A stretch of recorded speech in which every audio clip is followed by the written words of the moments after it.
একটা মেয়ে তার স্বামীর বাড়ি যাওয়ার আগে তার বাবাকে একটা প্রশ্ন করলো, আচ্ছা বাবা, আমাদের উঠোনে যেই গাছটা আছে ওইটা কি আমাদের পাশের বাগানে লাগানো যায় না?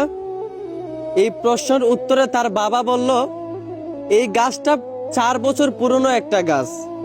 এখন যদি এটাকে অন্য একটা জায়গায় লাগানো হয় তাহলে সেটা নতুন মাটিতে মানিয়ে নিতে পারবে না, গাছটা মারা যাবে।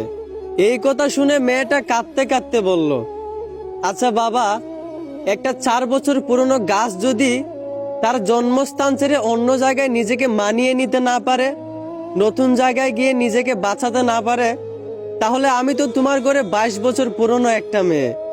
আমি কিভাবে নিজের জন্মস্থান ছেড়ে অন্য জায়গায় গিয়ে নিজেকে মানিয়ে নিব?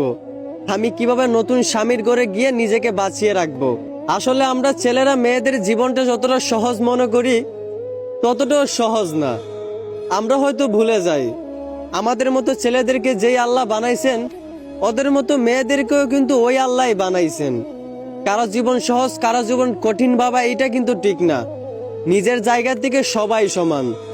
অন্যের জীবন সহজ ভাবার আগে একবার তার জায়গায় নিজেকে দাঁড় করেন, তাহলেই তার কষ্টটা তার পরিস্থিতিটা আপনি বুঝতে পারবেন। আশা করি আমার কথাগুলো বুঝতে পারছেন। ধন্যবাদ।